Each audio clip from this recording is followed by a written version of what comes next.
मनीषा फडतरे, मनीषा योगेश फडतरे म्हणून राष्ट्रवादीचे अध्यक्षपदाचे उमेदवार आहेत आणि शिवसेनेचा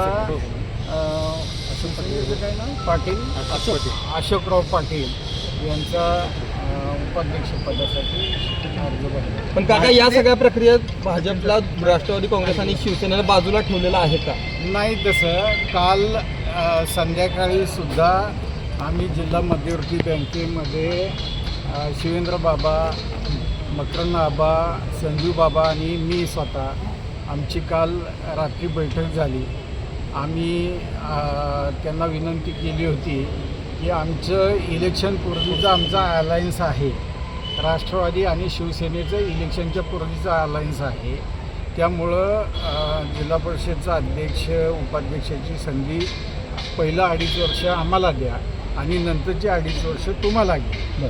पण त्या बाबांनी त्यावेळी आम्हाला असं सांगितलं की मी वरिष्ठ नेत्यांशी या बाबतीत चर्चा करतो आणि तुम्हाला या संदर्भातला काय असेल तो रात्री मेसेज देतो. पण आम्ही बराच वेळ वाट बघितली, रात्री खूप उशिरापर्यंत आम्ही वाट बघितली. इवन आम्ही आत्ता सकाळपर्यंत आमचे उमेदवार ठरवले नव्हते, त्यासाठी की सकाळीसुद्धा काही मेसेज येऊ शकतो आपल्याला, म्हणून आम्ही सकाळपर्यंत उमेदवार ठरवले नव्हते. आम्ही आत्ता 9:30-10 वाजता लेकव्ह्यूला ज्यावेळी आम्ही पोचलो आमचे सदस्य घेऊन, त्यावेळीच आम्ही आमचे उमेदवार तिथं बसून फायनल केले. आम्ही उमेदवार हे आधीच फायनल केले नव्हते, आम्ही त्यांच्या निरोपाची वाट पाहत होतो. पण दुर्दैवाने काही निरोप आला नाही, त्यामुळं मग आम्ही आमचे अर्ज दाखल केले. पण भाजपकडनं जे उमेदवार भरलेले आहेत अध्यक्षपदासाठी प्रियाताई शिंदे या शिवसेनेच्या आमदार आहेत, आपले महेश शिंदे यांच्या पत्नी आहेत. मग भाजपनं ऑपरेशन लोटस राबवलं आहे का? पळवापळवी केली आहे का? आणि राष्ट्रवादीचे 2 सदस्य कुठले, शिवसेनेचे पण कुठले सांगितलं जाते? निश्चितपणाने राष्ट्रवादीचे 2 सदस्य आमचे त्यांनी उचलून नेलेले आहेत 2 दिवसापूर्वी, 2-4 दिवसापूर्वी. पण ठीक आहे, आम्ही व्हीप बजावलेला आहे. व्हीपनुसार सदस्यांना मतदान हे कंपल्सरी करावं लागेल. जे पक्षाचा व्हीपचा अनादर करतील सदस्य, साहजिक पक्ष त्यांच्यावर अपात्रतेची कारवाई भविष्यामध्ये करेल. शिवसेनेचे किती उमेदवार? शिवसेनेचा पण खासदार साहेब, एक महत्त्वाचा प्रश्न आहे.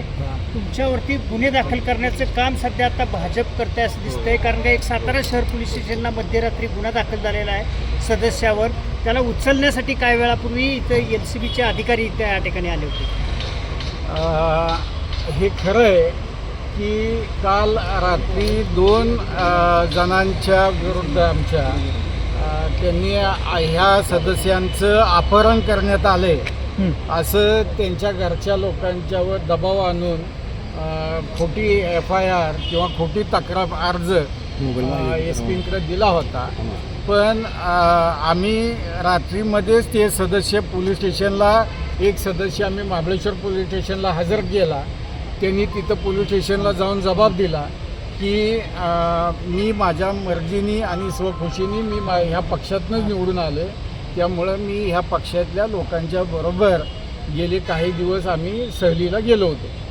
त्याच पद्धतीने दुसऱ्या सदस्यांनी वाई पोलीस स्टेशनमध्ये रात्री जाऊन साधारण 2:30-3 वाजता रात्री ते पोलीस स्टेशनला गेले आणि त्यांनी तिथं की मी वाईमध्येच आहे आणि माझ्यावर हे माझं म्हणजे मतदानाचा हक्क डावाला जावा म्हणून कोणीतरी माझ्यावर हे खोटे आरोप करून हे केलेले. त्यांनी रात्री पोलीस स्टेशनला हजर होऊन तसा जबाब दिलेला आहे.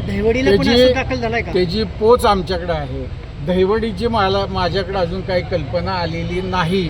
पण जे रात्री आमच्याकडे 2 आले ते दोन्ही सदस्य की ज्यांचं अपहरण केलं म्हणून त्यांच्या कुटुंबातल्या कुणाच्या तरी नावाने खोटे नाटे अर्ज दाखल केले होते. गुन्हा दाखल आहे मला माहीत नाही. मी कोणत्या पोलीस स्टेशनला गुन्हा आहे ते पण मला माहीत नाही.